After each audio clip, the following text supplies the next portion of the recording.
week. I'm Lou Kerner with Crypto Mondays VR, and I'm excited to have here with me on stage the co-host of Paris Blockchain Week and the co-host of Crypto Mondays Paris, which is an awesome Crypto Mondays, Mike Lamar. Michael? Hey, hi everyone. Thanks, Lou. Pleasure being here. My first speech in a VR environment. Love it. I actually use VR for my fitness in the morning, never for work, but that's a good first time. So yeah, I'm the co-host of the Paris Blockchain Week Summit. It started this morning and is up until late tomorrow. I mean, until noon PST. To be honest, we have almost 200 speakers. We have already 3,000 attendees, 100 of media, and over 70 sponsors in the room with us. So I invite you, and I can send later a free ticket to enjoy the conference. And there's also networking tools also as a networking. It's a good first time. Exciting to meet different people. So very happy to be here and to talk about blockchain and crypto and hear the speakers. And actually, I hope you'll enjoy and can join us for tomorrow in the PBWSummit.com website. Thank you, guys. So Michael, I know you have to run in just a few minutes, but can you tell us what how the Paris Blockchain Week has evolved over the last few years? Yeah, so the first, I mean, we started with Crypto Mondays, so thanks to Lou. We started in a bar with 30 guys. Then it became the biggest meetup at 200 people once a month in Paris with good quality. And then you got a lot of people say two things, right? But French people said we want something bigger, and international people said, come on, guys, you don't know nothing about blockchain and crypto. We come to Paris only for croissant and pain au chocolat. But come on. We have amazing engineers. We have exciting entrepreneurs that are getting more international, they have much better accents than me. The new generation is awesome. And we need to show to the rest of the world that it's a very good land to deploy blockchain projects. So it's why I regrouped with two other companies and created last year the first Paris Blockchain Week Summit that got over 1,700 people. I mean, real people in real places. You know, in a fantastic place at Station F. And we got like, I think, over 500 articles on the conference. We got 150 speakers from 70 different countries. It was an awesome meeting. So obviously we wanted to double down, and we're on track to get 2,500 people in April at the same location, but COVID came, so we had to adjust and be agile. And here we are with this online version that we're using, the Hopin platform, which is pretty cool.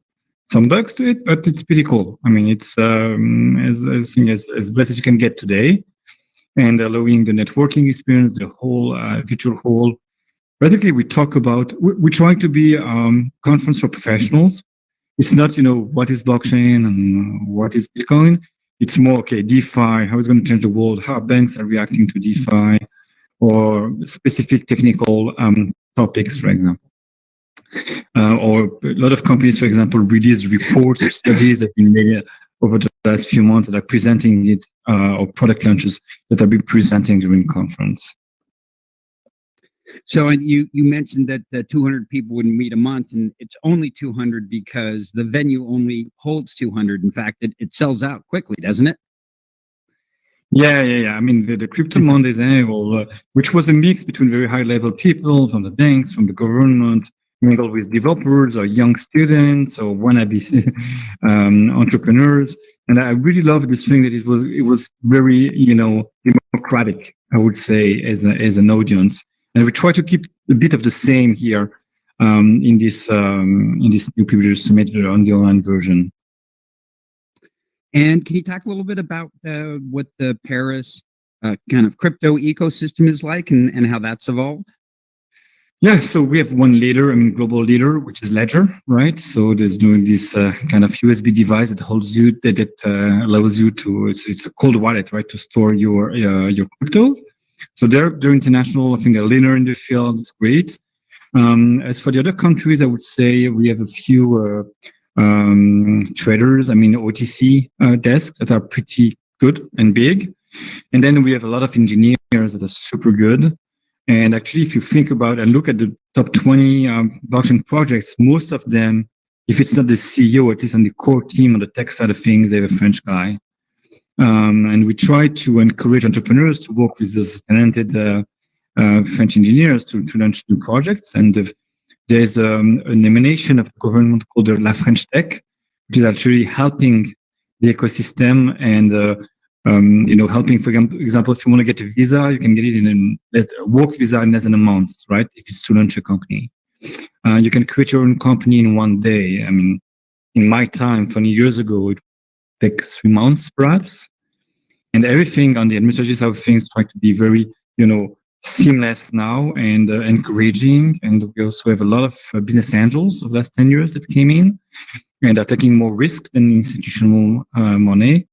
But today there was a news that is putting France a little bit back. It's basically the French Minister of the Economy announced, I mean, not officially, but we know it's on the table, that we will actually need for the KYC for opening an account in an exchange in Europe. You will need 2 IDs, right? And even some people doesn't have 2 IDs at all. So this is an extra difficulty. So we are in between some part of the government that's really pushing the ecosystem, the startups, the new generation of entrepreneurs. And then there's the politics, right? And lobbies from the banks. But I guess it's the case in different countries. But to summarize, we'll say amazing engineers, amazing new generation of entrepreneurs, much more international than before. And actually also money is coming in. Last year at Paris Blockchain Week, also there was a key quorum, right, was held at the same time, right? So Tezos has a significant presence in Paris. Yes, they have their engineering teams. Most of them are French and did the same school, engineering school. But we see a lot of large projects that are coming in France pretty intensively. And if you think about also, there's a new, I would say, regulation that came in for crypto traders and exchanges. Basically, you need a license, and the license is quite easy to get. I guess it's 2 to 3 months. And it's a rumor that is more than a rumor today. So I can say that eToro and Binance, for example, have applied to it and they should receive it soon, I guess. So it shows, this will move the needle in the environment. Okay, well, cool. And so what are you thinking about the Paris Blockchain Week 2021? Man, I'm in the middle of 2020. I'm just focusing on really optimizing and make that everyone is happy. And I'll think about 2021 post vacation, to be honest with you. And I know you got a great day planned tomorrow. Anything in specific you'd want to kind of highlight for the audience? CZ is talking at 9:50 a.m. CET. It's one of the highlights of tomorrow. But I guess there's like 30 keynotes and 30 panels and 10 sessions. So I invite you to pbwssummit.com/agenda, and then you'll see everything that's been cooking. Who will be having the chat with CZ? To be honest, I forgot. It has changed this morning. He was supposed to come this morning, and then it changed. So I'm not sure who's the interviewer today. Tomorrow. Okay, well, cool. Well, Michael, thanks a lot. You put on a really wonderful event. I had a great time last year. Cool. And we're excited to be here in VR and bring that to Paris Blockchain Week. And we look forward to being here again next year. Thank you. It was a great pleasure. And thanks for having me. Enjoy your night. Okay.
Hey, Michael, you are on and we're good to go. So feel free to start your presentation. Oh, this is Alex. Oh, I'm sorry. I said Michael. I apologize. So hello, everybody. My name is Alex Lemarchand. I'm Vice President at Ledger. As an introduction, I'd like to talk about Ledger, and thanks to Paris Blockchain Week for introducing us as a key French actor. Ledger is a very well-known company in the crypto world for starting back 2014 with a product named Nano. We've been able to embrace that new revolution of the crypto world with a product allowing every single individual to secure their own assets. And we've been quite successful with 2 million devices across the globe. I'm here today to talk about Ledger Vault because, you know, one of the benefit of being successful is to be able to continue to develop and innovate. And that's why we created a product 2 years ago to help also companies to build and design their security solution when it comes to custody critical digital assets. Basically, in France, as we said as an introduction, we have a strong competency when it comes to security. And that's why Ledger today is one of the leading companies to secure digital assets. We partner with companies such as Thales, as well as ST Microelectronics. And then moving from the retail world to the enterprise world has been a long journey. 2.5 years in the crypto world, as you know, is quite a big journey.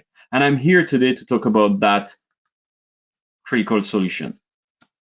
We are moving from traditional financial assets in the traditional financial world to critical digital assets. This is completely a new paradigm. If you think about that, blockchain brings those new type of technology and innovation, allowing you to deliver high added value services. But it brings also lots of new operational risks. Obviously, such as all new innovation, you need to embrace those risks. What are those risks for companies? The first one is definitely the key management. Key management is definitely one of the high risk when it comes to manage critical digital assets. You also have with the public blockchain that irrevocability of the transaction. If you send out, then it's too late. You have to manage and control that as an organization. And an organization, let me remind you, this is a group of people. We started with a nano for each individual. Now for the enterprise, it comes to address the needs of having a group of people with different responsibilities to manage those critical funds. And then obviously the openness of the network, which creates also its lots of challenges and innovations. This is time now because if you think about 2015, one of the key challenges, everybody building a crypto business needed to build its own solution, technical stack, framework. I'm very honest with you. Back 5 years ago, nobody had any kind of on-the-shelf solution to help you to build your crypto business. That's why many companies today continues to rely on our retail product, Nano. Believe it or not, that's the reality. And I won't mention any big names, but I tell you, we have serious people in the crypto world leveraging our product. We are very proud of that, and thank you for that. But now it's really time to think about an enterprise-grade solution. And you had no choice to build an in-house solution. Now, I believe you have alternatives. Look at the landscape. This is quite a recent study where you can see it's quite complex to know where we are going. First of all, you have custodians. What is a custodian? This is the financial services company that built services to help private companies, banks, to leverage their services to store their digital assets. I have a big name in mind, Komainu. Komainu is a joint venture. We are part of that joint venture. It's a joint venture with Nomura, CoinShare, Ledger, and they are probably one of the first full digital assets regulated custodian available on the market. We have other actors such as Bankfreak and much more that you can see on that list. Then you have those companies that build hybrid technology and financial services, BitGo being one, very serious company, Fidelity. They bring both technology and financial services. Quite a challenge, but they've been growing on that. And then you have tons of technology vendors. I would say it's a very competitive market, but I would say we are not really competitors because altogether we try to bring that crypto market bigger and bigger. And you have also true innovation such as MPC, as we recognize those actors, really innovative actors. But at Ledger, today we're building on a bulletproof technology, which is based on HSM with Thales. So today, you really have the choice with regulated custodians or partners with technology vendors to address those needs. Custodians can trust security experts. Today, the key message I wanted to pass through, because I could not do that back 5 years ago, you have the choice and you could rely on trusted experts to help you to build your custody business. It is really time to stop building in-house solutions. And I'll tell you why. It's really time for you to continue to improve the level of service for your end customers. We have tons of different customers, asset managers, fund managers. We have as well custodians, banks. I think all of those different customers, their role is to deliver the best services to their end customers. Our role now is to come on the market and tell all those guys to say, hey, we're here to help you to save money, to bring even better expertise, that because we know that it costs a lot. It's very difficult to build a highly secured solution when it comes to digital assets, maintain it. And this is why Ledger built that solution. And this is why we continue to invest and innovate in what we know on that niche segment, which is security and digital assets. Building your own infrastructure today is very expensive. And you could compare with what happened with the cloud story. Today, tons of people build their own infrastructure. They have to invest with the infrastructure. First of all, get data center, get resources. Think about all the people building a blockchain business today, how difficult it is to find talents, to find blockchain experts. Bitcoin, yes, easy, one of the largest expertise. Ethereum, probably easy as well. But look at the number of blockchains that you need to support. Tezos, we talk about Tezos with Nomadic Labs in France, a partner. And I think that's where it becomes very expensive for you to build all those different services. The maintenance, Bitcoin next year will be evolving. We need to be up and ready to bring that maintenance inside. The redundancy, the infrastructure, the node, operating each time a nodes. And then, as I mentioned, supporting new assets, because we continue to innovate in that domain.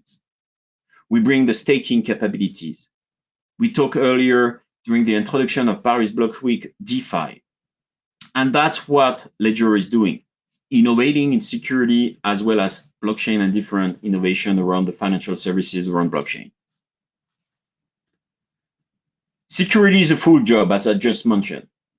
It's definitely a full job. And for those that are building those infrastructure, I know I will never come and talk to them saying, hey, we're better than what you are doing. That's not the objective. The goal is to partner. The goal is to continue to grow our overall market, is to make crypto a key success on the market.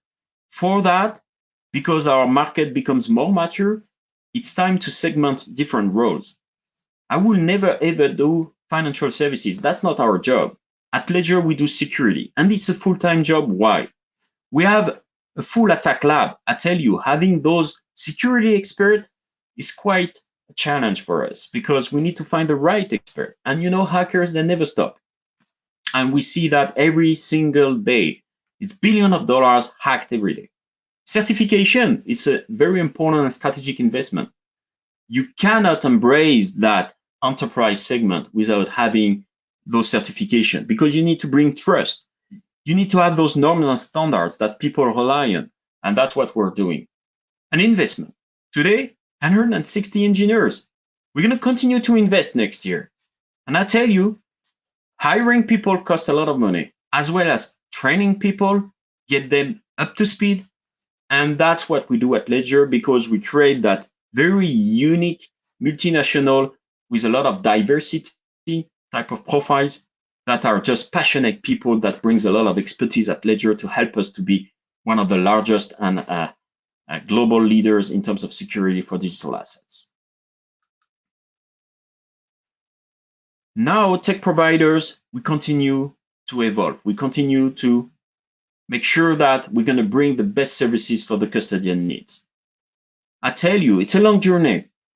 Nobody can deliver everything in one day because every single week, every single month, we have new innovation. We talk about DeFi. When we started 2.5 years ago, DeFi was not a topic for us. And now you see that you need to continue to evolve your needs. So today, to address those different custodian needs, we're going to have the account segregation. We're going to set governance. We're going to bring all those capabilities, allowing organizations to manage accordingly all the critical digital assets on behalf of their customers. This is a matter of liability. This is a matter also of bringing all the different capabilities as well as the insurance to help our partners to build those type of services and grow. Today, Ledger, it's multi-billion dollars of assets that are secured under our technology. I will not mention any specific names. Some of them are public, some of others are not. But, you know, we stick to our role, bringing the best technology to our partners and let them continue to invest in what they want to do. And to continue to grow, we need to develop and integrate more services. For sure, building such digital asset services, we could say, you know, solutions exist. You have some of those solutions, but we truly believe that our ability is to do what we know, which is the wallet management capabilities. And then we're going to continue to grow the different services to help our customers to bring solutions when it comes to build a true custodian business. A good example is KYC, AML. We need to integrate with our partners. We won't create ourselves that product. It doesn't make sense. It's better for us to integrate and bring that integration capability and help our customers to have that, let's say, consistent framework to deliver the best services to their customers. And we could talk about clearing, so on and so forth. And what is important today is to bring an open platform. Do the best what you can do. That's what we're doing, security, and then integrate with the best actors for all the different additional services that you need to bring on the table. At Ledger, we've been quite successful for those last 2 years. We work with partners such as Société Générale, Forge. They are one of the actors addressing the CBDC project in France. But we work also, as I mentioned, with Komainu and many other customers such as Crypto.com, etc. And each time we collaborate, we build trust with our customers to try to understand what are their needs and how can we continue to improve, partner with the ecosystem to bring the best out of that solution. This is why I'm here today. I'm not here to talk about Ledger Nano, and hopefully you are one of those users, and thank you for that. We're here today to let the market know that Ledger is also a true expert when it comes to the enterprise. We're here to partner with the ecosystem, large actors on the market such as PwC in France, KPMG in the US. We continue to grow that partner ecosystem. You want to become a partner? Call me. We also continue to grow our market share. We have more than 50 institutional customers around the world. I know we could do better in terms of communication, but you know, security is a serious matter. We are not here to communicate broadly. The market will need those third-party custody. I tell you, we're becoming more mature. You can't have any more people owning assets on behalf of other customers without respecting rules. Regulation is a key topic for us. We work with main regulators all around the world.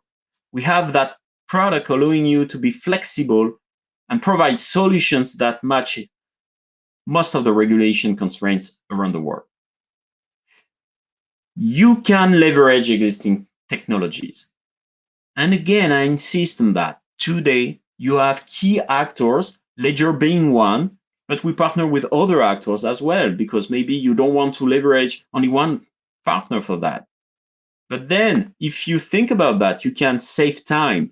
cost, resources. And this is key for you because now it's time to accelerate and scale. So why don't you rely with other technology actors? And then on our side, as a technology provider, if you want to keep something in mind, we continue to innovate, we continue to integrate, and we bring more services on the market to become a turnkey solution. And this is very important for us. And this is also part of the support, 24/7 type of support technologies. And we bring that, what I would say large customers could expect. Nothing else than turnkey solution with a high level of SLA, with liability, with insurance, and with 24/7 support, and then trust with experts in front of you.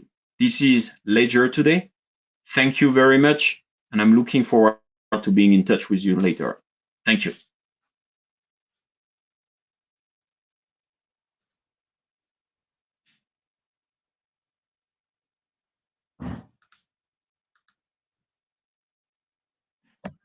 Is there any questions? Thank you so much. We're going to move on to our next speaker. I hope you guys enjoyed that presentation. Alex, I appreciate you coming out. Without further ado, I'm just going to switch over the screen and we will be right back.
feels like I'm in a room with you.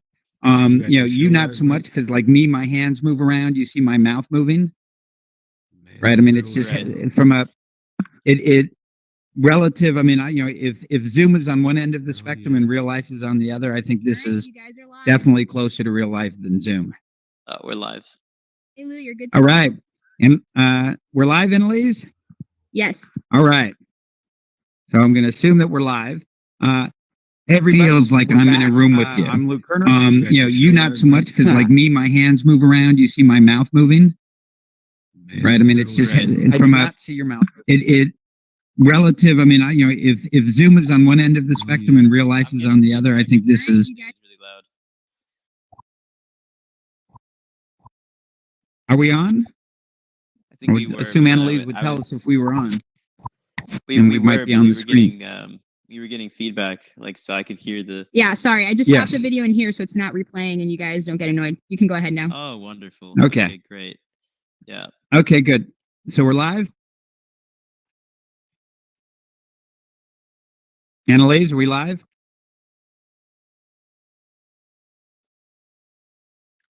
Yeah, I think we're I can't live. hear think you 10 if you're talking. 10 Thumbs years up, from now- yes. Thumbs up, yes.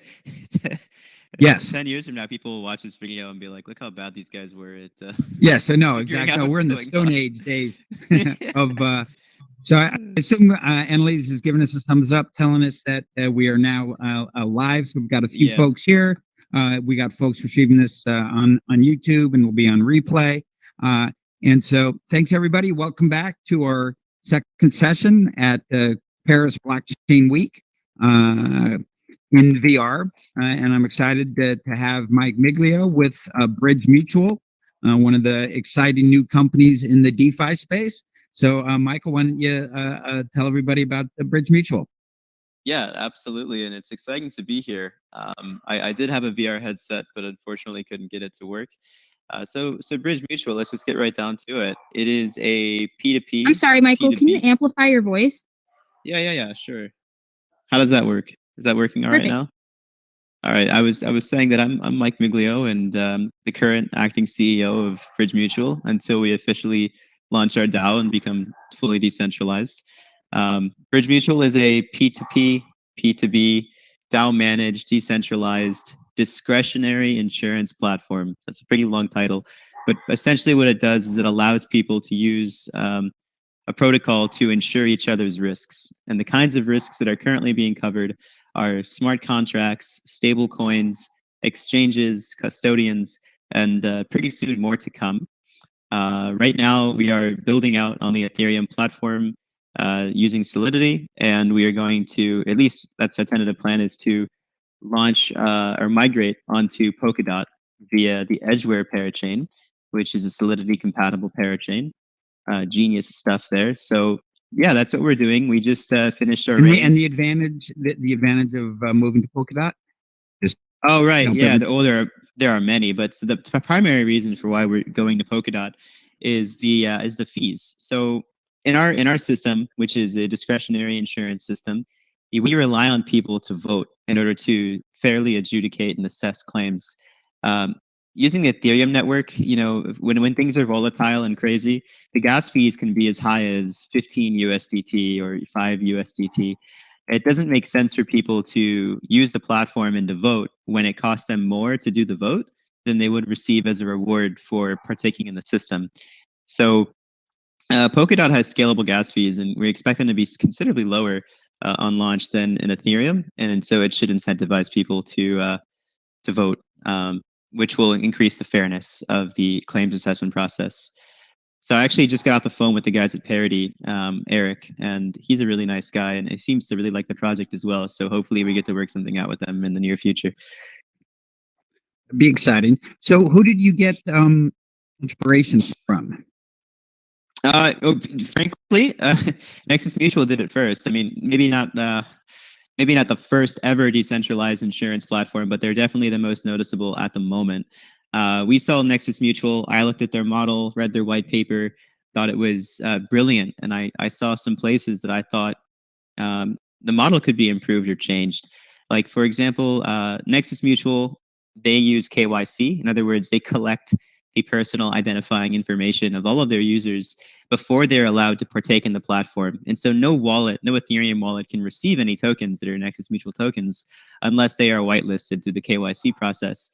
Something like that is a really big barrier to entry, especially in our space. Our space is notorious for kind of going against, KYC and the traditional regulations of the industries that make up our traditional finance world. So KYC is not that great. The Ethereum platform, for the purpose of what they're doing, like I love Ethereum, don't get me wrong, but for the purpose of getting a bunch of people to pitch in for a small reward, like the voting process, it doesn't fit. There's issues with that. So we started picking up on these little things that could be changed and improved, and then it just evolved into its completely own, its own project with a lot of different things that we're really excited to show the world about later. But there's a lot of things that we have under the works right now that are pretty confidential that we're not talking about publicly. But there's a lot more to come that differentiates us from every competitor out there. And so, can you tell us where now you are in the process of your sale and going live? Yeah, certainly. So we basically had 3 rounds. The angel round filled up in a few hours. That was months ago. We had the seed round after that for $210,000, and that got filled up within a few hours as well. And then we just had the private sale, which was, for the most part, it was private. And then at the very end, we opened it up to the public for our community, not the public at large, our community specifically, for about 2 days. And it got massively oversubscribed. There was so much interest. I was really impressed. Our Telegram group is only 1,700 people, which we grew in about a month. All organic interest, all people that came here from various followers on Twitter and YouTube who have been talking about us as being an up and coming project to look out for. And we finished off. We just closed it last night. Closed the private round. Looks like we're 5x oversubscribed, and even still, there are more funds trying to reach out to us and seeing how they can collaborate and get involved and get into our rounds. So we may even be more than that by the time all is said and done. But it's officially closed now. Yeah, it's pretty much done. And so, how much did you raise, and what are you going to do with it, and when are you going to be live? Yeah, so we've got 1.6 million. That was our goal. There was a healthy amount of that was meant to be kind of discretionary spending and buffer. Of course, we expect a lot of that to be used up with things we didn't know that we needed, and that is proving to be the case. But yeah, it's going to be spent on development. It's going to be spent on liquidity. So we're prepared to be launching with the $1 million worth of liquidity, meaning that we're putting it back into the pools for the DEX listing. Dev team has to get paid. Some of our insurance advisors are taking payment, and we may be giving the founders a small salary so they can continue doing this. We work 16 hours a day on this project right now without a penny in return. So that seems fair to me. Yeah, and then we'll go live in January or February. Right now, we're really pushing for that January release date, but February may also be a possibility. Can you talk about your governance?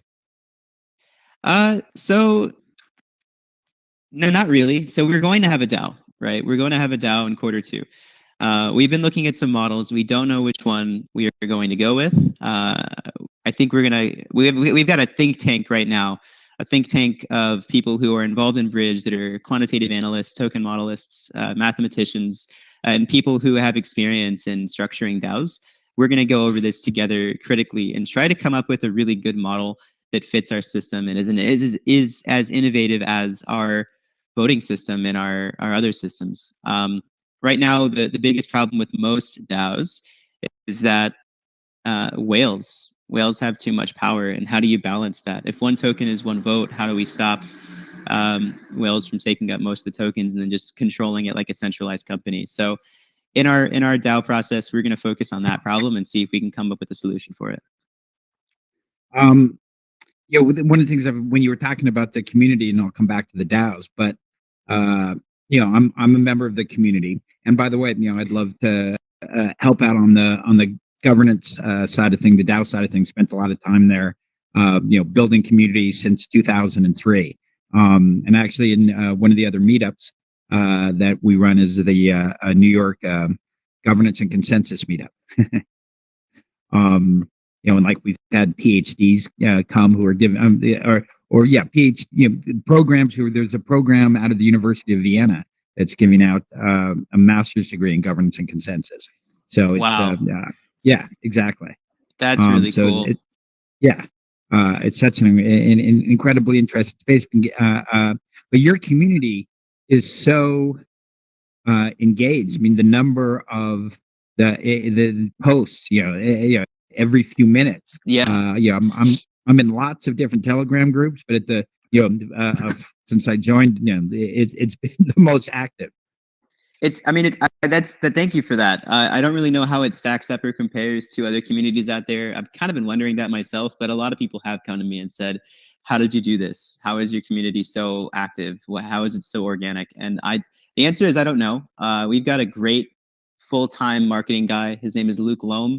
He's a really good friend of mine for the last 3 years. And when we first launched this thing, we agreed, no bots, no shilling, no paid advertisements. And so everything that we've gotten, all the people that are part of the community now, they've either gotten there from an influencer or they found out about us through their own research. So it's a very, very organic community, and I'm hoping to keep it that way as best I can as we scale. So that's terrific, and I've got a lot more questions because I think your project is so super interesting. Annalise, can we open up it up to if any of the audience members, as we have people starting to come in now? Because I think Mike's a popular guy. Can we open it up and take questions from the audience, or let them come up on stage? Annalise?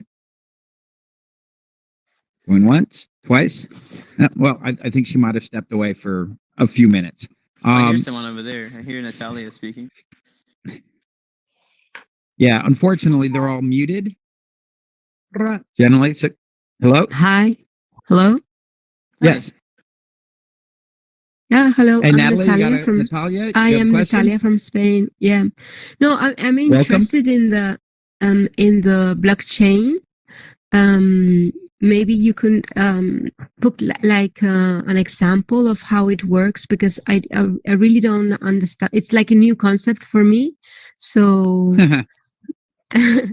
I've just arrived, so maybe you can put an example of how it works.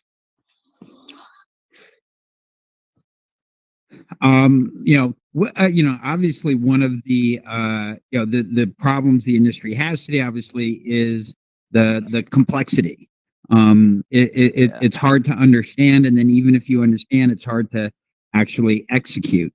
I think, Mike, I don't know what analogy you use, but to me, it's very reminiscent of the internet before the Netscape browser.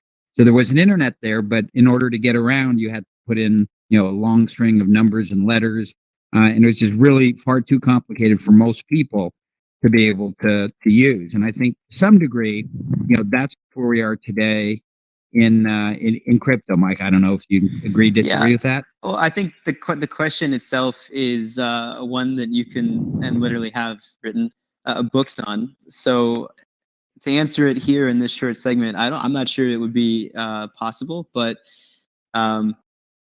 essentially it's I don't even know where to begin, because it's such a huge question right now. I don't think you can. That's why I was kind of giving them, and I think that's where we are today. There are tons and tons of resources to go and learn. I weirdly think it's very difficult to teach. It has to be learned. There has to be a desire for people, a curiosity to understand what's going on, and then to go and find the resources. So like, probably the highest profile resource who's taught the most people is Andreas Antonopoulos. So you can go see his writings, his videos on YouTube. It's a lot of viewing, and he's been doing this for, I don't know, 8-9 years. So he's able to just, to help people understand it, I think, and because he's been doing it for so long.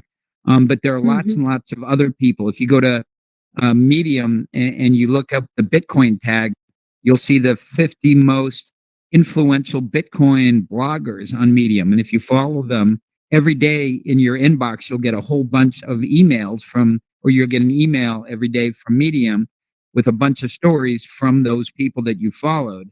And if you start reading the stories, you'll find that some of the authors really speak to you. And that's, somebody else, another way that you can learn. I have a newsletter I've been printing for a couple of years, and the last link in my newsletter for 2 years has been the link to those. If you want to learn about crypto, click here and follow the top 50 writers, and that's always in the top 3 or 4 links that gets clicked in every one of my newsletters, because people really want to learn. Yeah, I agree with you. What you first said in the beginning is that the big part of the issue is complexity, and of course, Bridge Mutual is, it's at the cutting edge of this already super complex industry. So you've got people that have heard about Bitcoin, then people that have maybe had a wallet before, then people who have actually made a action before, and then the ones who know about the other coins like Ethereum or Ripple that are up there and very famous, and then people that understand how smart contracts work. And it's just like layer after layer after layer of complexity, and then you start getting into decentralization and DAOs, and that's a very difficult subject to breach when most people don't even know what blockchain is or how it works. They think Bitcoin's a company. They think on it's the DAO, essentially a company. On the DAO side, what is there any DAO that you look at, you say, okay, that's what we'll use as a starting point and try to improve on there? Is there a DAO that's had the most, that's giving you the most inspiration today? To be frank, no, we haven't even really scratched the surface on the DAO questions. So Tyler Ward is the co-founder of Barnbridge, and he's a friend of mine now, and also an investor and a voluntary advisor in our project. And we're looking at what they're doing, because their DAO seems to be one of the more advanced ones on the market. But to really get into that, it's going to take some time, and to be able to speak on that, I think is something that I'll be doing maybe closer to like March, after I've had a good chance to sit down and review everything with our think tank team. And that's what I think that's the next milestone for us after kind of launch. Right now, we're really focused on making sure that the platform works, that it's a fair system, that the incentives and the punishments within the voting system are basically culminating a space where the claims are being accurately adjudicated and in a fair fashion. So tweaking that is going to be, I think, what we're focusing on as well from like January up to March. So we're kind of a ways behind the DAO. Okay, that makes sense. So I think we had a question, Lexicon. Yeah. You got a question, Annalise? Yeah. Yeah, so I'm not sure if this is the forum for this, but I have some interest in certain specific applications for blockchain. I work in the health sector, in the public health sector, and so I'm interested in blockchain applications for things like data, health records, and other potential applications in the health sector and in the governmental sphere. And then separate from that, I'm also interested in smart contracts in the creation and operation of intentional communities. I'm not sure if you can speak to any of those, but I know a little bit about blockchain. I'm also still learning, but those are sort of the areas of my interest. Yeah, so record keeping on the blockchain has been something of interest since before 2017, I would say. And around 2017, you did see a lot of companies kind of prop up, especially when it came to medical records and increasing the efficiency of the medical industry overall. Same thing with government, same thing with personal identifying information, like keeping track of people, social security numbers and identities, and tying the bank accounts and stuff, and all this stuff existing on the immutable blockchain so that it's publicly verifiable. And we cut out a lot of the, the slow and inefficient government's positions that we have kind of overseeing those things now, because it can be automated. And I think that's, excuse me, I think that's where it's going. 100%. That's where it's going. Actually, I've got a good friend of mine who is a Solidity developer. Solidity being the language that Ethereum platforms are written in, and Ethereum being primary platform at the moment where smart contracts exist and are functioning on a large scale. This developer lives in DC and works for the US government now. And her job is to create blockchains for the government to store data and store information. So this is actually already happening. It's not widespread news, but the government is more involved in blockchain than most people understand. They're also looking at who is that person? Can I look? No, I don't know if I would give her information out, to be frank. Okay. She's not, but okay, not a public. She's not a famous individual by any means. She's an Gotcha. employee of the government, right? But even our governments are also looking at, and I'm moving my hands around as I'm speaking, but you can't see it. But the government is creating or exploring and toying with the idea of moving their fiat money on chain. So having a US digital currency coin, right? China is already really far into this, and that's part of why the US is now. Actually, Lou, you know a lot about this, don't you? This is the stablecoin fiat. Yeah, I've spent a lot of time. I think it's so super interesting. Actually, if you hadn't been here, that's what I wrote. I wanted to talk to Ledger, who was here before. The wallet company. They were the last speaker. But to the lexicon, you were asking about health. And from my perspective, right, the crypto is infinite. Its impact is going to be every industry.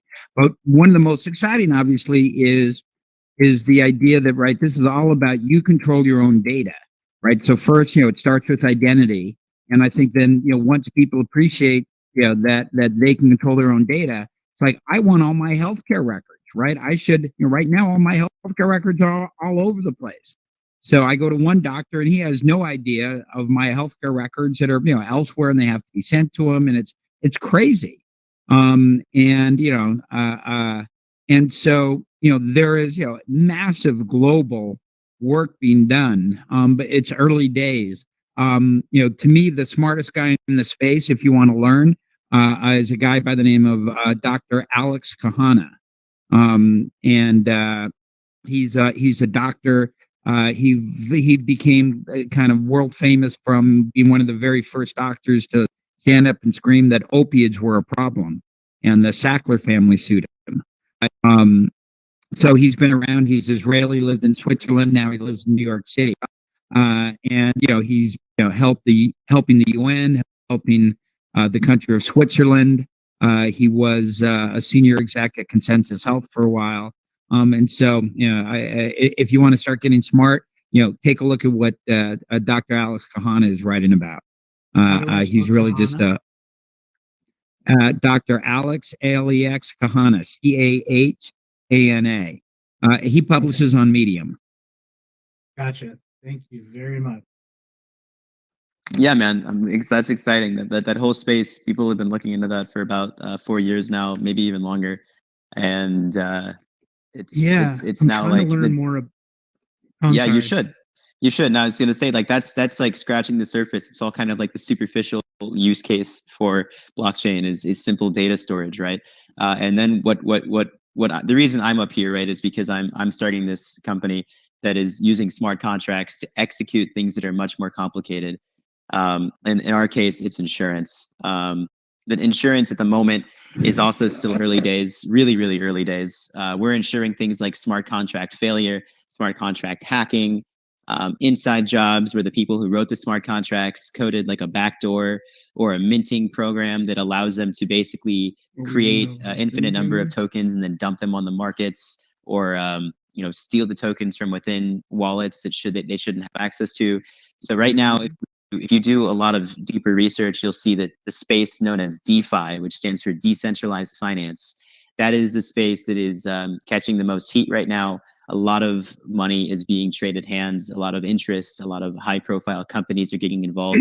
And the whole point is to take our traditional financial system and automate everything and make everything transparent. That's the simplest way to put it. And so that's really the next evolution of the original ideas, which were just like, hey, can we put records on the blockchain? Right so now we're here. We're in this situation. We're trying to create a care coordination for the behavioral health services, and we've got these interfacing systems of electronic health records. We're trying to develop community consent. So across the network of different providers and practitioners, we can have consents that for patient consents that move through the system. We have a big fragmented system, and trying to create something that's the data integration and governance system that integrates all of these sort of fragmented pieces of the pie. And I have a feeling that blockchain fits in there. I'm not a decision maker on this, but I don't know enough to. I would love to be able to sell blockchain as a solution, but I don't know enough to get in there and start selling it for these things, because I feel like the route we're going is the old route. We're going to build another system that's then going to be obsolete in a few years, and something tells me blockchain might have an answer, but I just don't know it yet. Okay, well, Lexicon, welcome to what is broadly referred to as the great crypto rabbit hole. Once you start going down, it is truly infinite. And you just got to decide, okay, I'm just going to focus on this little area, and try to understand that, and because the implications are I think limitless. But Mike, thanks a lot for the questions, Lexicon. Appreciate it. Mike, thanks a lot for coming and sharing what Bridge Mutual is up to. I think it's super interesting story. That I feel that way. So, and appreciate you taking the time to join us, and hopefully we'll have you back at a Crypto Mondays VR, and you can come wearing a VR headset. Yeah, I'll try to get my VR headset working next time. Thank you so much for the invitation, Lou. It was a pleasure, and thank you everyone for listening and everyone else watching. Okay, thanks. Okay, Annalise, we're ready. Cheers.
Alrighty, and next here we have Ryan from, I'm sorry, Ryan, LOL, Robin from Uphold. Hi, Robin, how are you? Good. How are you? Thanks for having me. Good, good. All right, so it looks like you got something for us. Is it a presentation?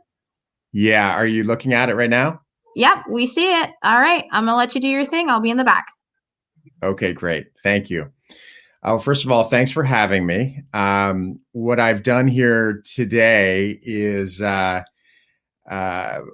here to tell you a little bit about our company Uphold, but then kind of more specifically, I thought it would be great to sort of explain, how we're driving forward use cases in the industry. I was listening in on the last presentation, which was great, and the question came up about, well, what is blockchain and how is it used? And I think it's a big problem that we have in our industry, mainly because we're so much at the early stages that it's hard to articulate, what are specific situations where blockchain is used. And so hopefully in my description today, and it's just the way that I am and and how I explain things. Hopefully, it'll be in a way that folks will understand kind of how crypto and digital assets are being used today, and what we're seeing at Uphold. So, first of all, what is Uphold? So, Uphold is a global digital wallet where any individual or business can sign up and use it. We have over 4 million users worldwide. We have users in 180 different countries. We're regulated in the United States and in Europe, which means we're connected to the banking systems there. So, if you're in Europe, you can connect your bank account and you can load, euros into Uphold through SEPA, or anywhere Visa and MasterCard are accepted, you can make deposits. We even have a debit card that it says not available in the US yet. It is available in the US today. And then we're launching the in Europe in 2021. But it's a debit card that you can use anywhere MasterCard is accepted, which is in most places. What's unique about our system is, we have a vision for a world where somebody will be able to, access all of their value in digital assets conveniently in one place, and then instantaneously move between those assets, and then even send those assets to other folks across the world instantaneously, like sending an email. And obviously, parts of that explanation exists today, especially in places like Europe and the United States. But for the most part, even in the more sophisticated markets, that's not a one-stop shop experience. You may have your banking app, and then separately you've got, let's say a brokerage account app. But what we're looking to do at Uphold is bring that all into one user experience, one simple user experience. We have this notion of anything to anything. So you can literally go from Bitcoin to Apple stock in one move, which is really unique. And because there's no reason that, in the world today, you can't do that. And you can't do that because things are in silos. And typically you've got to go from, one currency pair to another. So, we have 27 national currencies. We support precious metals like gold, silver, et cetera, stable coins, digital currencies. So we have close to 30 cryptocurrencies and utility tokens. We're always adding more. And then recently we started supporting fractional equity. So the example of, I can move $5 of Bitcoin directly into $5 of Apple stock. So, and we're always looking to add more. We just launched on our site a carbon credit. So for the first time, you can actually, purchase a carbon credit in digital form. And I should say that, especially for this audience, what's unique and what's interesting about this, and where this is moving from even just, being kind of a new neobank or a new way to experience money, is this notion that, obviously with your cryptocurrencies, they can travel outside of Uphold, through the blockchain to another. If you wanted to sort in Ledger, going back a couple of presentations, you can do that quite easily. And taking these digital assets and putting them on the blockchain, which we're now doing with a carbon credit. Gold is another good example. Gold, we would have the digital representation of gold, which is then backed by physical gold.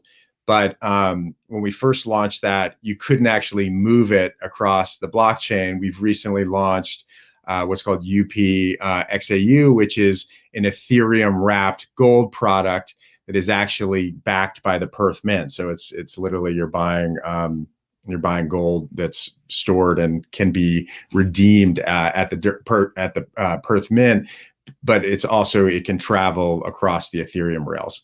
So that's just a little bit of background on Uphold and kind of what we're up to. But what I wanted to focus on today is, first of all, I should have introduced myself. I'm Robin O'Connell. I am the Chief Revenue Officer at Uphold. Been with the company for 5 years. My background's in payments and fintech. And what my group focuses on are sort of the business partnerships and relationships that we form. And that's what I want to talk to you about today, because I think it's important. Obviously, there's a lot that goes into the trading aspect of cryptocurrencies, which is a necessary piece of it. And we're, obviously in that world, because, going anything to anything is effectively a trade. But where I think it's critical is for our industry to start really proving out the benefits of blockchain and cryptocurrency vis-a-vis how we do things today, or how we did do things.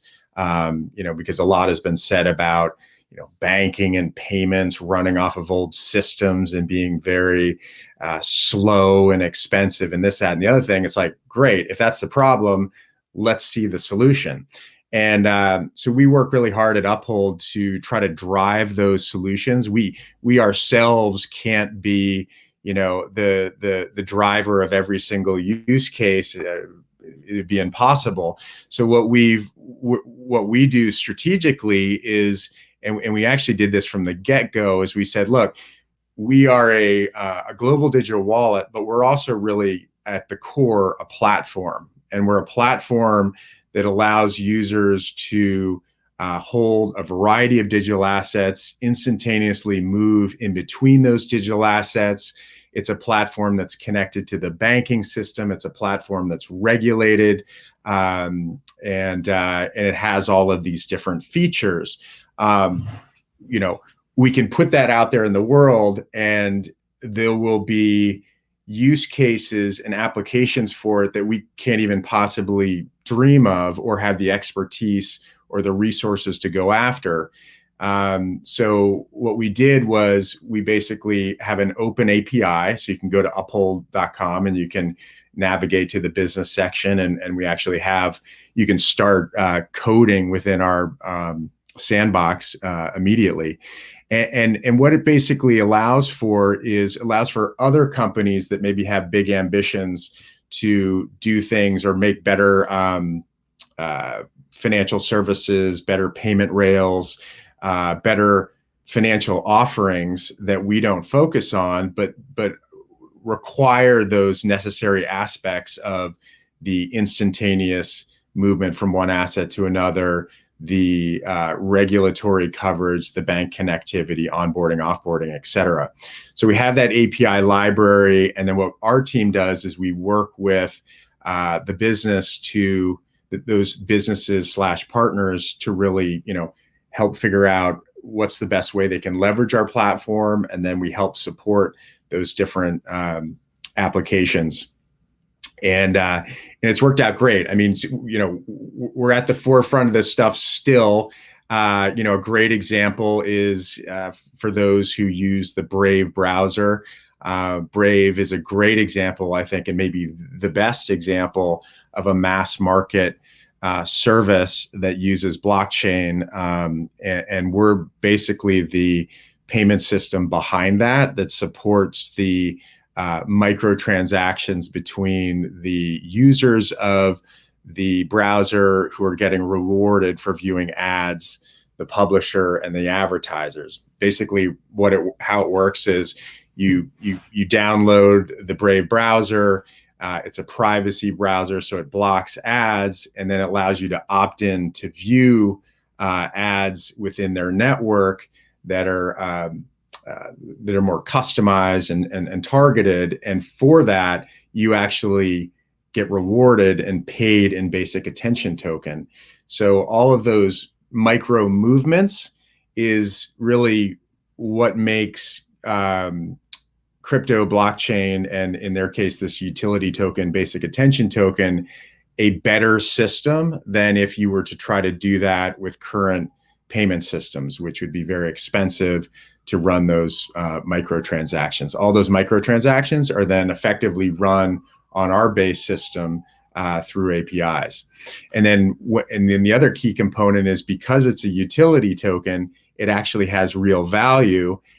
So if I'm a browser user and I view a certain amount of ads, I may want to hold that basic attention token, but more than likely, if I live in the United States, I want to go buy a cup of coffee, and so I can then just use my debit card. The basic attention token flows right into the debit card. I spend it, converts it to USD, and I've experienced sort of the full flow of the system. What I'm going to talk about today is where I see some exciting use case examples and where we're heading and where we're focusing.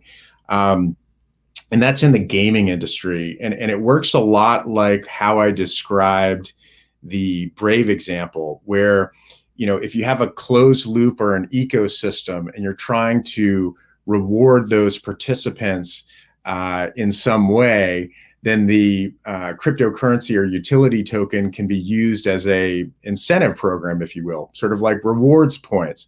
But with rewards points, or in the case of gaming, you buy gaming credits. It all resides and is stuck, if you will, within this closed loop, and therefore it has limited value, right? My value of my United miles is limited to me flying on United Airlines, which in the last year hasn't really happened that much. So it doesn't have much value to me.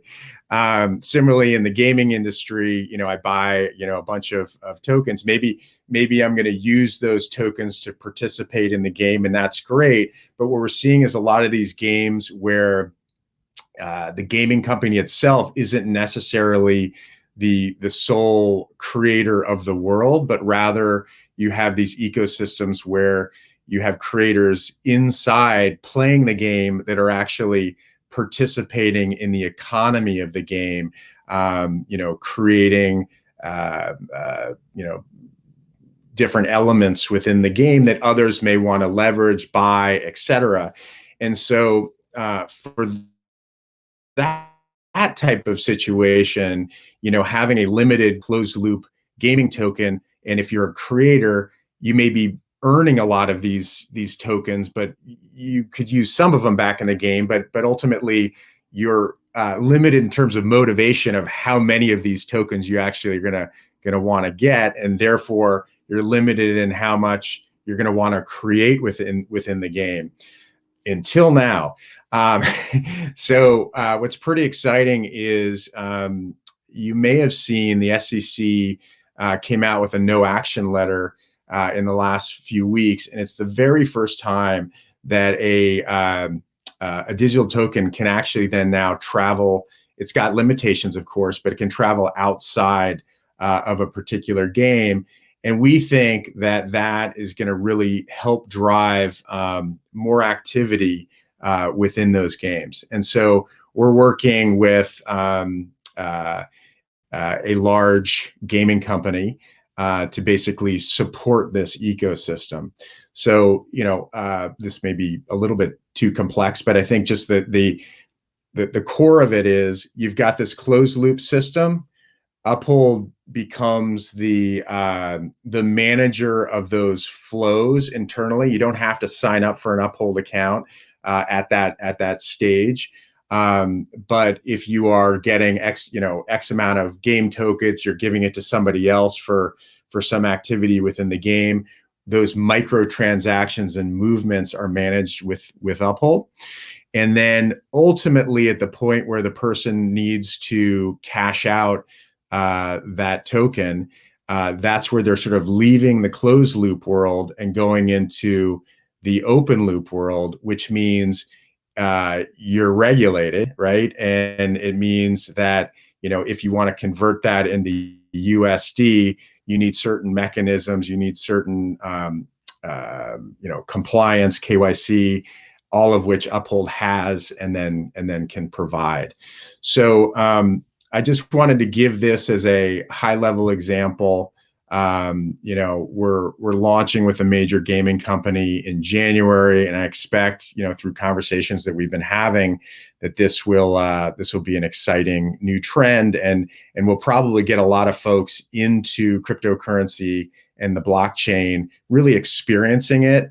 And the only thing that's really helping drive this is the underlying notion that the micropayments themselves cannot really be managed in a efficient way with our current payment systems. And so, here's an example of blockchain cryptocurrency kind of, crossing over and really proving itself out in this particular case, which hopefully will get mass adoption. Thank you for your time. Let's see, I'm going to go back. Good, here I am. Sorry, I had it on different browsers, and so I am finished. I don't know if there's how this works, if there are questions, or if I just sign off and say thank you for having me. Since there's no host, I'm going to say thank you for having me.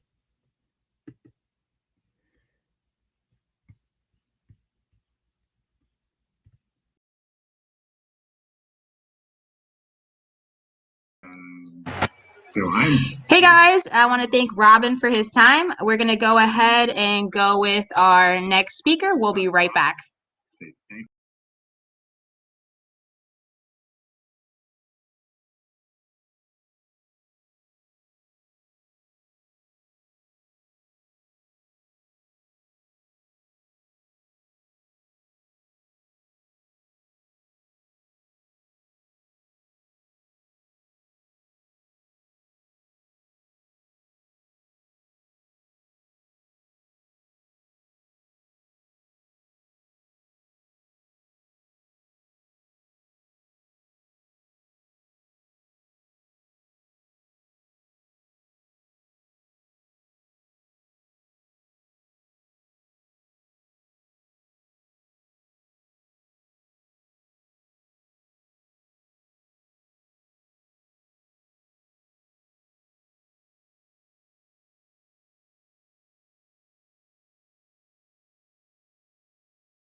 Hmm.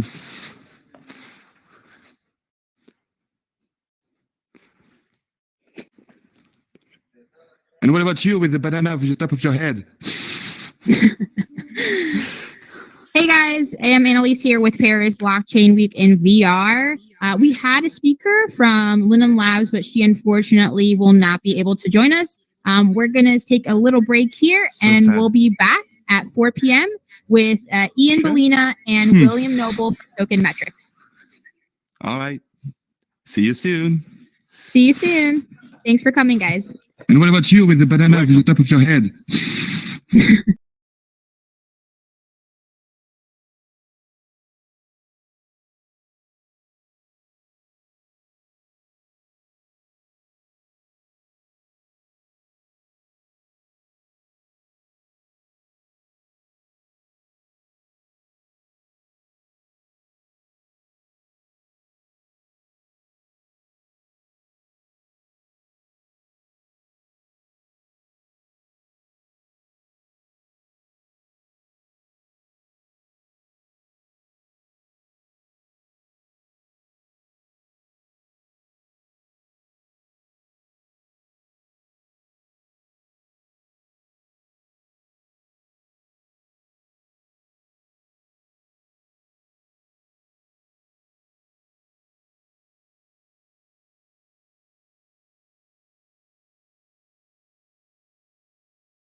Hey guys, what's up? Hi, Hey, how are you? Guys, what's up? Can you hear me? I can. Yeah, crystal clear. Oh, silly me. Hold on, my volume's down. I can't hear you. Now I can hear you. You can hear us? Yes, I can. Well, how are you guys? Doing well, doing well. Yeah, Just we're doing good. From crypto. Oh, awesome. So I'm aware that you guys are doing an analysis. Is that correct? Hey guys, what's up? Yes, market commentary. All right, so I'm gonna leave you guys on screen so you guys can do your thing. I'll be in the bathroom if you need me. Does that sound good? Okay. Alrighty. Okay, let me make sure I can get Screen share. Screen share.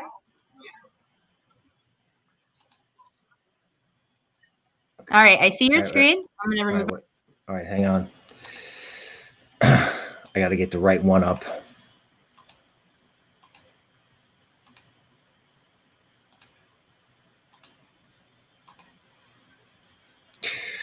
Okay. Can you hear me? Yes, I can hear you. Okay. All right. Are we on? Let me take a look. Yes, we're on. We're on. All right, welcome to the show. I'm Ian Bellina, founder and CEO of Tokenmetrics, being joined by Bill Noble. Bill, how about doing a quick intro on yourself? Hi, I'm the Chief Technical Analyst for Tokenmetrics. I work in conjunction with our quantitative teams and AI instruments to help investors put portfolios together and figure out where the market's going next. I got a legacy background doing something similar for firms like Goldman Sachs and Morgan Stanley. Got my crypto cred with Charlie Shrem of Bitcoin fame. And now here I am with Ian at Tokenmetrics in the exciting altcoin space. All right, thank you, Bill. And for those who don't know me, I'm Ian, as mentioned. My background comes from IBM Watson Analytics, and our vision is to really bring AI-driven investing to the crypto space. All right, take it away, Bill. So how does the market look like for us this week in crypto? All right, let's start with what the big players are doing. As I'm sure you know, Michael Saylor from MicroStrategy is just flying into Bitcoin, right? He bought a bunch at 19,000, and he's trying to borrow another $400 million to get involved. So this to me speaks for enthusiasm. I hope it's not too much enthusiasm. All right. But when big players are involved and they keep buying more and more, I think it puts a floor underneath the market. Now, Ethereum. Okay. It feels like after this weekend, after the drop, everything revolves around what's going to happen with Ethereum. 600 was a key level. It failed there. It went down to 550. Now, drops are scary. And this is the thing I want to instill in everybody about bull markets, is that they're really hard to trade, contrary to what you might think. And they really test your conviction. So when Ethereum drops to 550, okay, I said, do I want to be the guy that chickens out at 550, knowing that if Ethereum breaks 600, it can go to 1,300 like this chart shows? Okay, the answer to that is no. No, I don't. I don't want to chicken out at 550. Now, there have been some recent developments since, I actually started to put some of this analysis together. There's a lawsuit in the U.S. Supreme Court about the presidential election.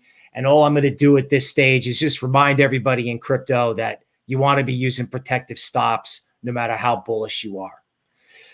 Okay, let's talk about Litecoin. We think Litecoin is going to be popular with, so I guess you would call it the not so traditional crypto audience, right? Crypto audience, mainly male, millennial, Gen Z age. We've done a sort of off the cuff study, and we think Litecoin is going to have appeal with people sort of outside this young male crowd. All right. Now, in this particular case, we're looking at the 80 level in Litecoin. What we want to see for the space, remember, Litecoin's available on PayPal. For the space, we want to see Litecoin take out 80.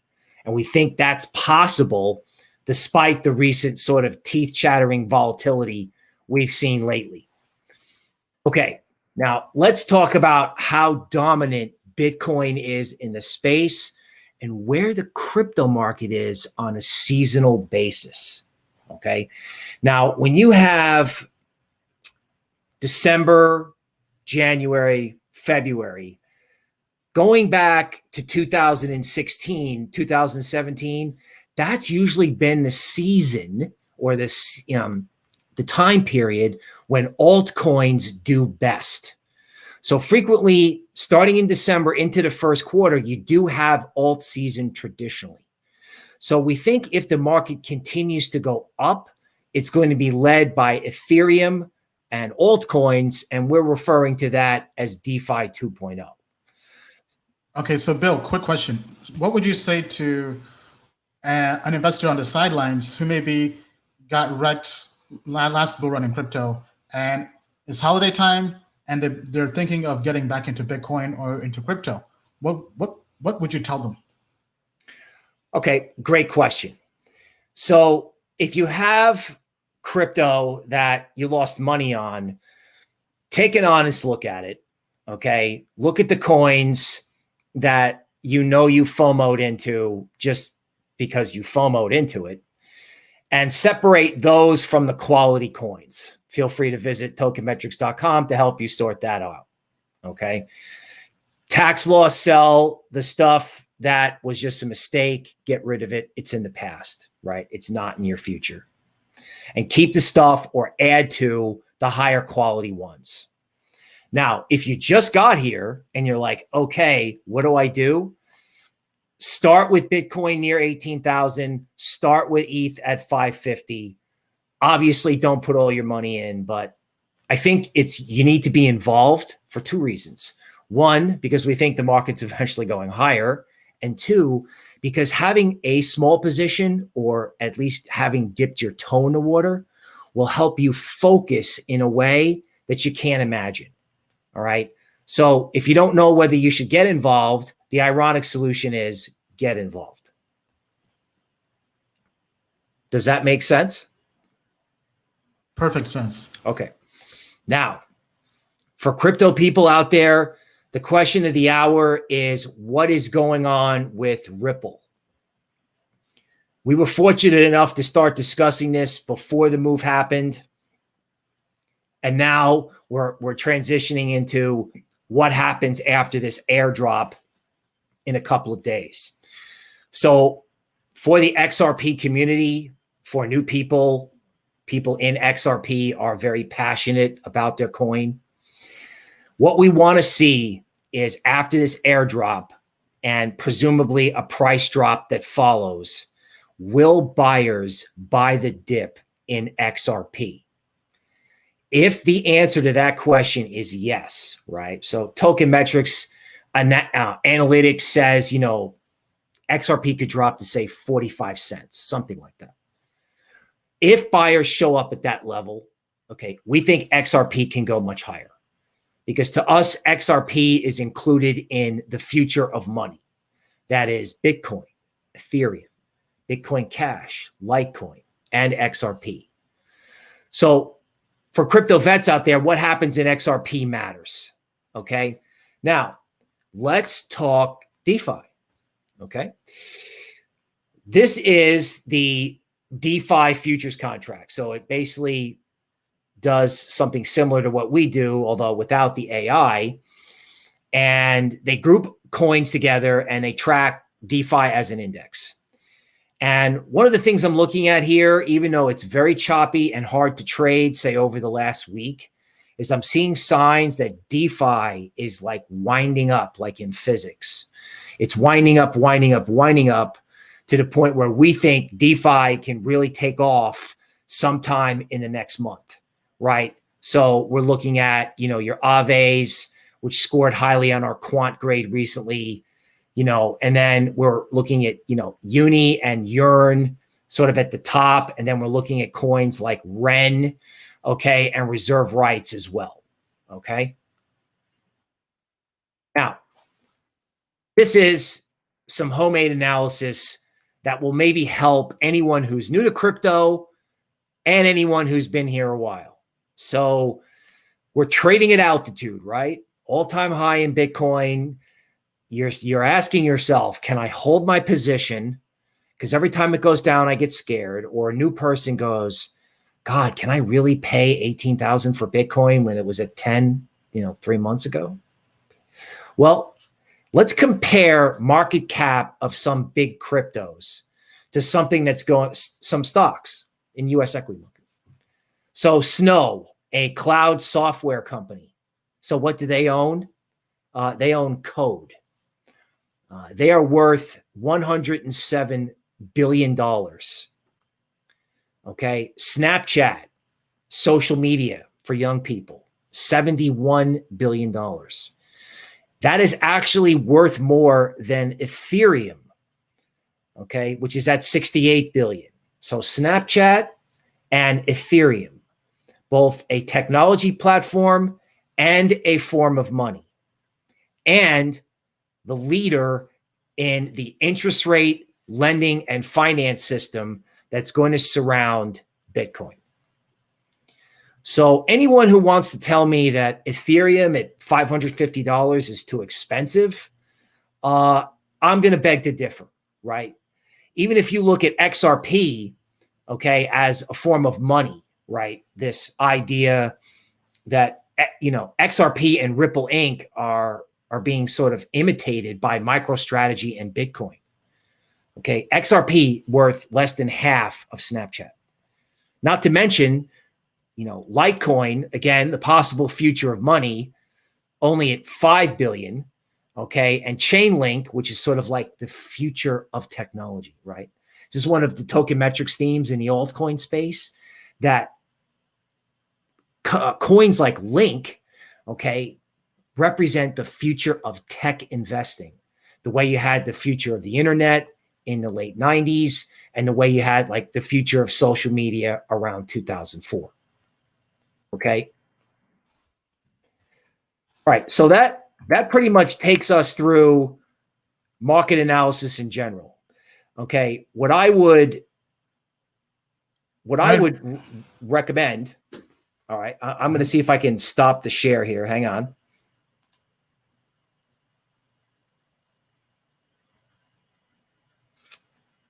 All right. So as Bill does that, sorry.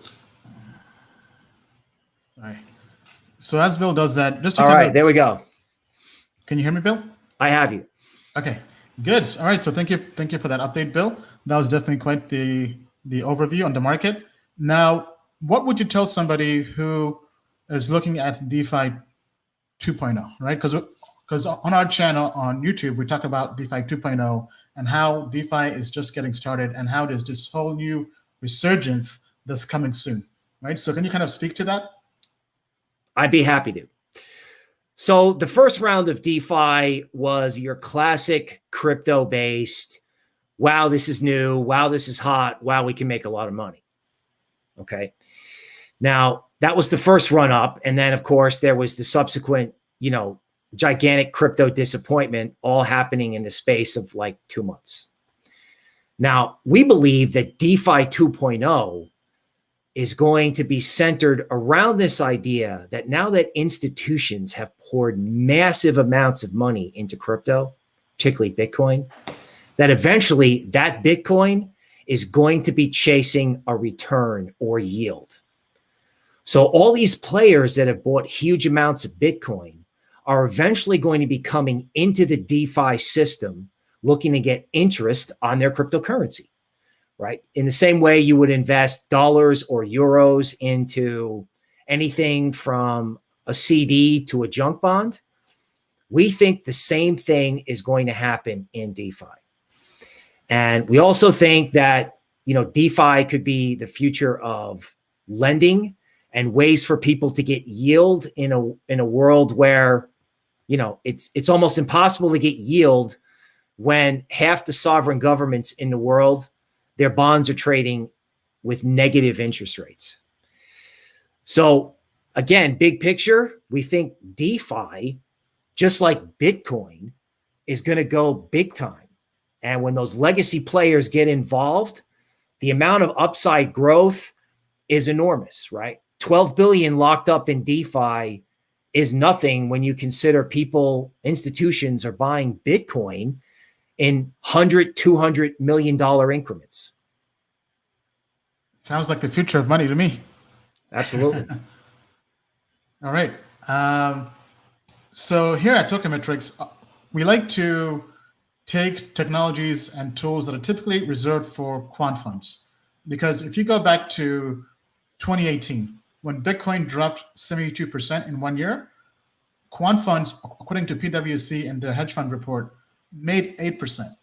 Why is that? Right? So the reason is because quant funds have technologies such as quant investing, AI, that helps them make money when the market is going up or down. But the issue is, according to eToro, which is a crypto and stock platform, 80% of traders lose money and quit within 2 years. So in essence, crypto and trading has a huge churn problem. Basically, retail traders and investors come in, they basically buy the top and end up quitting within 2 years typically, while quant funds are still making money even when the market drops 70%.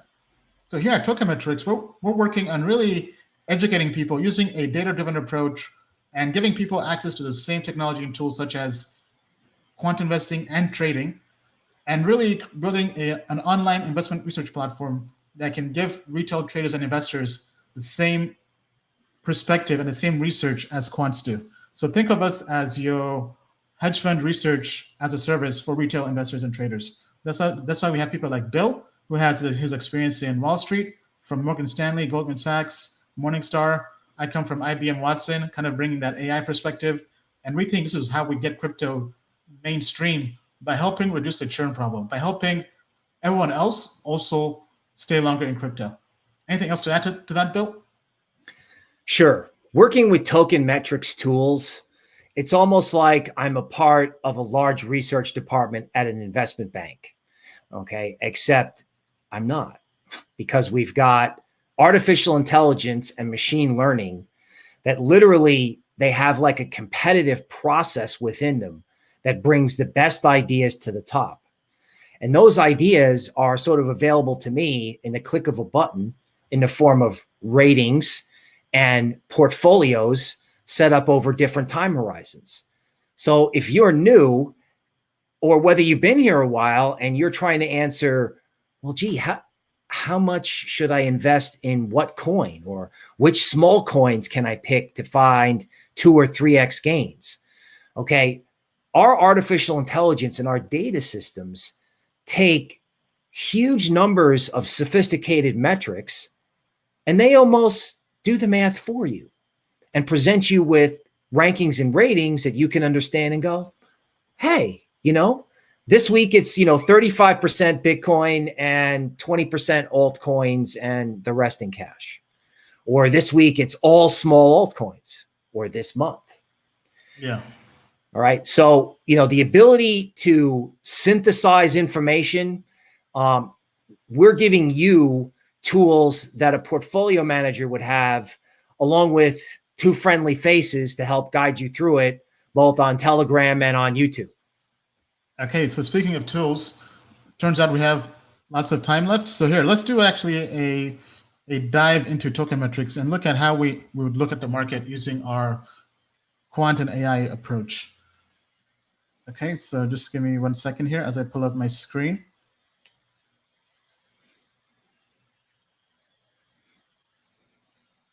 Okay, all right, so this is Tokenmetrics. This is a SaaS platform, and we provide 3 main products. We provide cryptocurrency rankings using our AI. We provide price predictions, and we also provide indices. So let's say hypothetically you're a trader who wants to make a day trade. You can come here, similar to CoinMarketCap and CoinGecko, except we're actually going through and giving faster time to value by helping people figure out, okay, as a day trader, where are the trading opportunities based on analyzing our price predictions and technical analysis. So think of this as automated TA to an investor, right? So here we're looking at coins such as Digitex, Futures, Hedge Trade, New Cipher. This coin just listed recently. And the cool thing is you can come here and add filters. So let's say you want to find a low cap gem. Let's say you want to find projects less than 30 million in market cap. Let's add that filter with a trading volume over, with a trading volume over 500,000. To kind of filter out the illiquid coins. Let me just sort this by grade. And now we have projects such as Digitex, Chromia, Origin, Nimic. So this allows day traders to find those trading opportunities faster.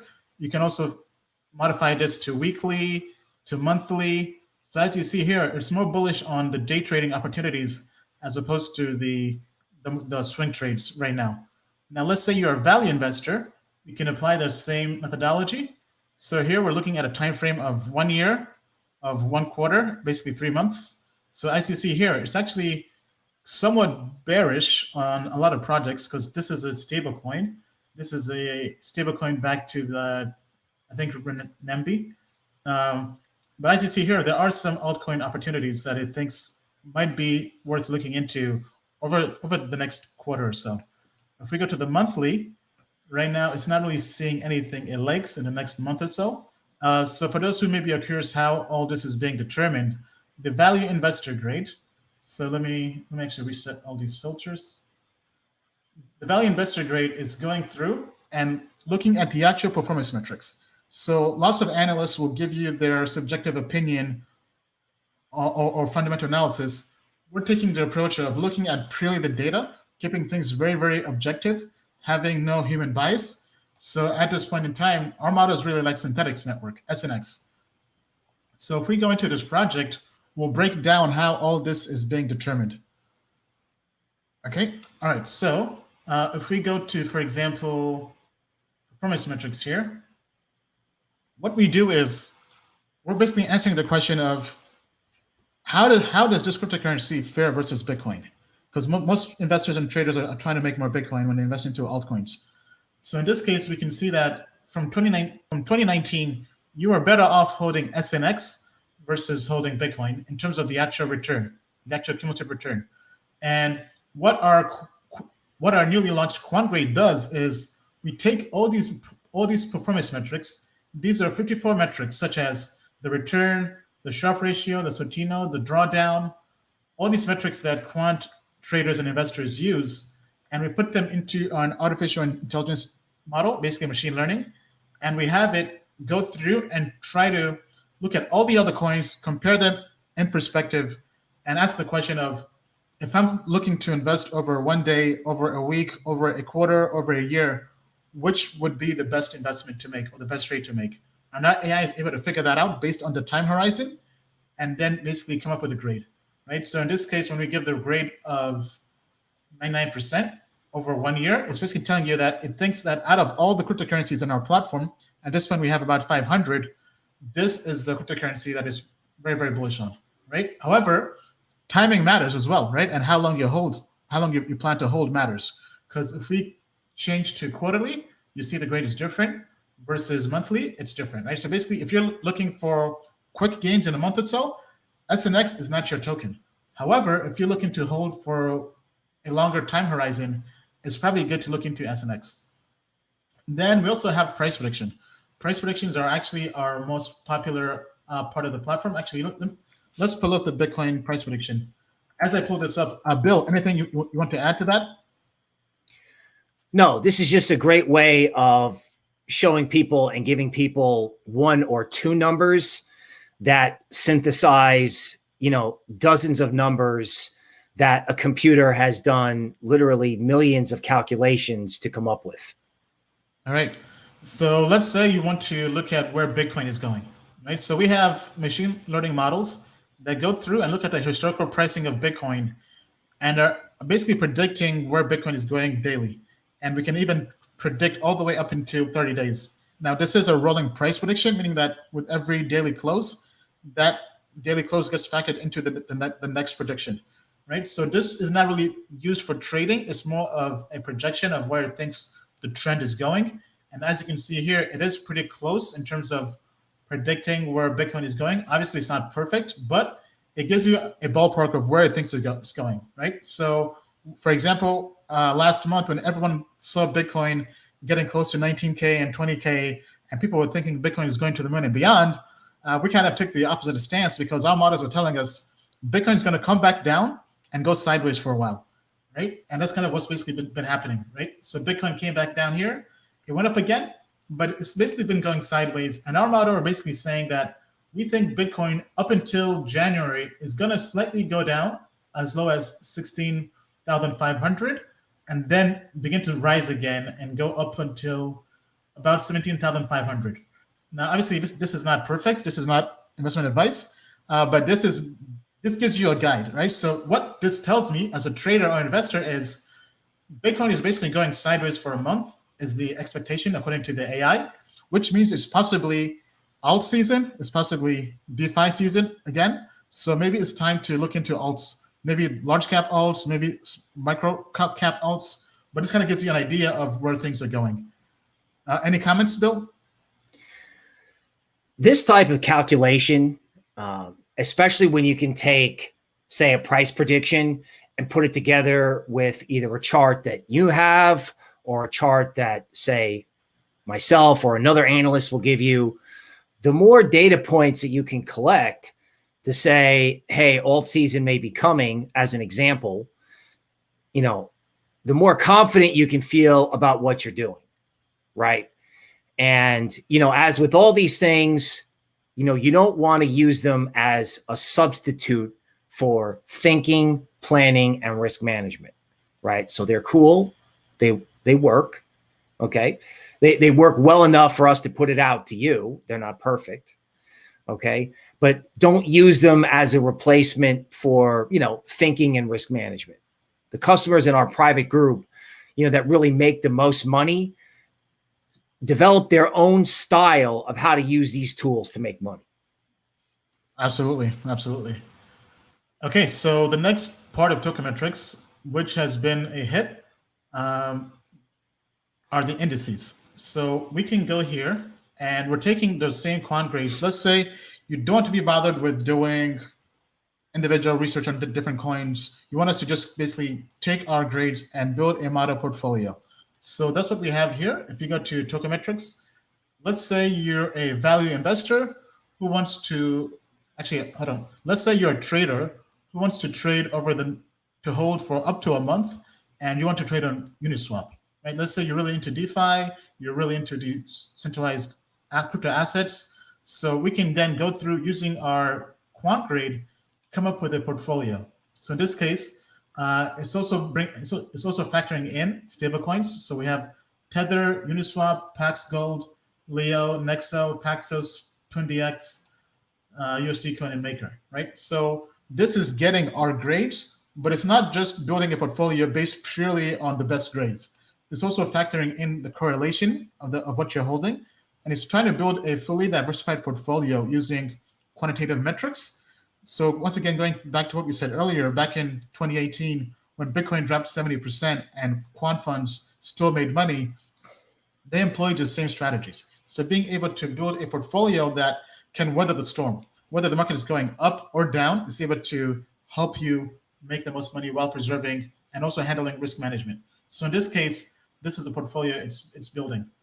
Now, let's say you're a day trader and you want to day trade on Binance. Our models can go through, look at only assets on Binance, then using our AI, build a portfolio for a day trader, and this portfolio would basically rebalance every single day. So in this case, it likes Yearn Finance, Chromia, Helium, Cosmos, Maker, Ethereum Classic, IOTA, Dash, and Neo, and Tron, right? So this kind of gives you an idea of how you can get quick time to value and begin to apply the same strategies that quant funds do without having to be a quant fund. Now, let's say you're a hodler. Let's say you're somebody who wants to hold for 1 year. And let's say you want to hodl on all different exchanges. So you don't really have a specific exchange you want to focus on. you can come here on our platform and we'll build an index for you, right? So in this case, it likes Bitcoin, XRP, Waves, Ethereum, Theta, Synthetics, as we mentioned earlier, that's highly rated, Paxos. So as you notice here, basically almost 30% of the portfolio is in cash, or essentially stable coins, and the rest is in altcoins and Bitcoin. But this gives you a portfolio that's fully diversified and is not really correlated, right? So once again, helping you maximize those returns when the market is going up and minimize losses when there's a crash in the market. Bill, any comments on this? Yes, a word on the power of our indices. So we've already noticed that in our short-term indices, like say daily, coins appear, and the bottoms, when these coins appear, I don't know, say 3 or 4 days in a row, we saw Yearn and Uni at the absolute bottom appear in the daily index 3 days in a row. And then, Yearn bottomed around 8,000 and then went to 25. Just like that. And XRP showed up in those indices prior to the run-up. So the savvy customers are using the daily index to get ideas of what coins could really move on a short-term basis. And it's really been one of the most powerful and exciting features because, we all sort of drum roll, sit on the edge of our seats when, the daily and the short-term indices upgrade. So even if it's a trading indicator, it can help you for both trading and things that you might want to hodl. So there's the portfolios that we give you.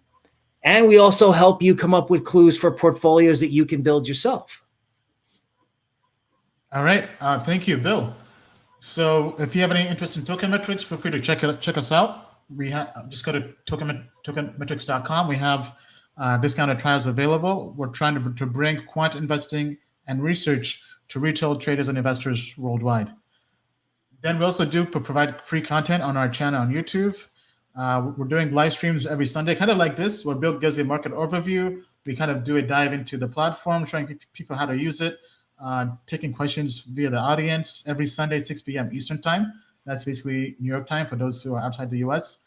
Now let's kind of get into some other topics to cover. Bill, so people are expecting institutions to get into crypto, right? So we have Facebook getting into crypto. We have Michael Saylor with his company, right? So kind of speak on this. Is this what we think is going to happen, right? I mean, because if all these big players are getting in, this seems like the bull run of a lifetime or bull run of a generation. Yes, this is what I think is a sustainable bull market. Fingers crossed, right? In other words, it's nerve-wracking at the top, but you've got to think about what someone like MicroStrategy is doing, right? They're saying, we want a substantial portions of our currency to be held in cryptocurrency. And other investors, many of them who go back to the start of the hedge fund glory days in the 80s and the 90s, a lot of these players who are foreign exchange experts are saying, now is the time to get into crypto.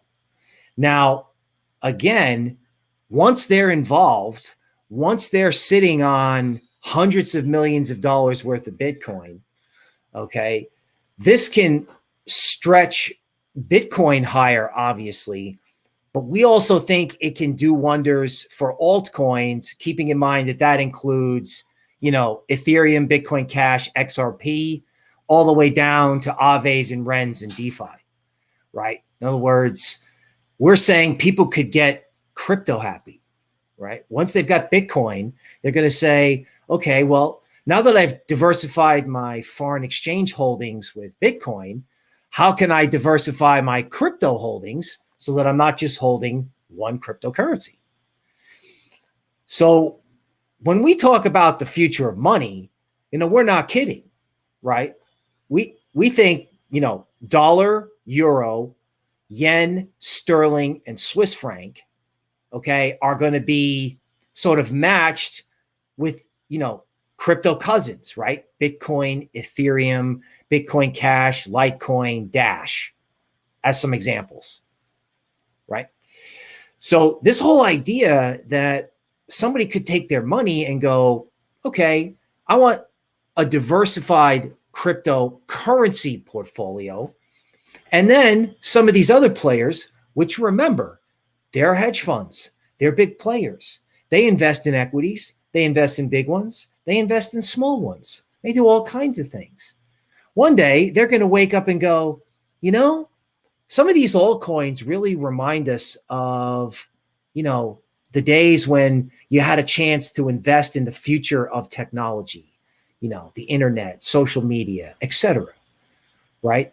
A lot of people weren't around for the dot-com bubble or the Google IPO, say in 2004, I believe. But there's a time right now when the future of technology is so cheap that when someone wakes up to it, they're going to go, oh gosh, I've been buying stocks at these elevated levels, and look at all this cool stuff. Chainlink, Polkadot, lending mechanisms like Aave, DeFi transportation systems like Ren. There's this whole world out there, right? And hedge funds are making headlines, and investment platforms are making headlines for broadening their horizons into Bitcoin. Okay. And as I'm sure that happened at warp speed. That happened in a couple of months. Bitcoin was at 10,000 and nobody cared. Now, all of a sudden, there's a new headline every day. And Visa is giving you Bitcoin instead of airline miles as a reward. So how long is it really going to take for someone to go, there might be something to this altcoin space, right? In other words, when people say the word altcoin, they might think of something highly speculative or call it a not so polite nickname for TV. All right. But the reality is, folks, the opportunity is in the small stuff from Ethereum on down. Okay. So when everybody gets done dipping their toe in the water with Bitcoin, okay, they're going to want to play in all the different swimming pools, sort of at the park, as we say. Yeah, so to kind of speak on that, that's a very great point. So when people bash altcoins, I don't think they have a long enough time horizon to look at the crypto market. Because to say that only one coin, right? For example, let's take Bitcoin Maximals. To say that only one coin is going to encapsulate all of crypto for the rest of crypto's lifetime, that does not make any sense at all. That doesn't make any logic at all, right? Because if blockchain is going to be the future of technology, if this is the biggest innovation since the internet itself, I don't really see how only one coin will capture all that market, right? That's like saying back when the internet was brand new, there would only be one website, right? Nowadays, who knows how many websites there are, because the long tail of websites just keeps on getting bigger and bigger and bigger. People have multiple websites now, right? So we're betting on the long tail of crypto that crypto is going to be the biggest innovation since the internet. And in this big world, yes, Bitcoin will have a place. Bitcoin will still be up there. However, we're betting on the long tail of crypto, that there'll be lots and lots of innovation and lots of other new cryptocurrencies that come and bring value in the space, right? And at Tokenmetrics, our platform is designed on being able to find those platforms early on and invest in them or trade them. All right, so if anybody has any comments or questions, feel free to just post in the chat and we'll try to answer any comments or questions. Otherwise, we probably might just wrap up this live stream pretty quickly. This is the last event of the day. So I just want to say thank you to everybody for coming in and tuning in to watch Paris Blockchain Week 2020. Actually, I went to the last one in Paris, and it was fun. Bill, have you been to Paris before? I have been to London 3 times, but I have not been to Paris. I'll have to settle for the virtual trip here. Yeah, Paris is quite the city. Great place to be. I had a chance to brush up on my French. Merci beaucoup. All right, so not really seeing any questions. So that being said, I just want to kind of reiterate, I'm Ian Bellina, founder and CEO of Tokenmetrics. You can follow me on social media at Diary of a Made Man on Twitter, Instagram, pretty much most platforms, and also find us at tokenmetrics.com. Bill, where can people find you? I'm on Twitter at crypto_noble. Okay. And tokenmetrics.com. And of course, don't forget, youtube.com/tokenmetrics for our videos and our soon to be mega famous Sunday live stream event. Yeah. So Sunday, 6 p.m. Eastern time. And we're posting 3 to 4 videos a day on our channel. Just kind of giving people education on crypto in terms of how we look at crypto as investors, traders, our perspective, answering questions from our audience. So definitely be sure to check us out, subscribe, and find us there. That being said, as we like to wrap up on our show, the moon is not the limit to the moon and beyond. Thank you. Thank you. Merci beaucoup. Thank you, guys. Everyone did amazing. No questions in VR, but we're going to go ahead and wrap up this week. Thank you, Ian. Bill's already gone. Tell him that I said thank you. So you guys did great. All right, guys. So for anyone who did participate today in Paris Blockchain Week in VR, thank you for joining me both in VR and on stream. A lot of good feedback from a lot of you guys in VR. It seemed like you really enjoyed it. So go ahead, like that button if you're on YouTube, and keep subscribing and following us on social media or anywhere else where you find or follow Bits Blockchain Universe or me, Annalise BTC. I changed it recently. So yeah, so we can throw these awesome events for you guys. Without further ado, I'm going to go ahead and get out of here, guys. It was a pleasure hosting Paris Blockchain Week. See you guys later.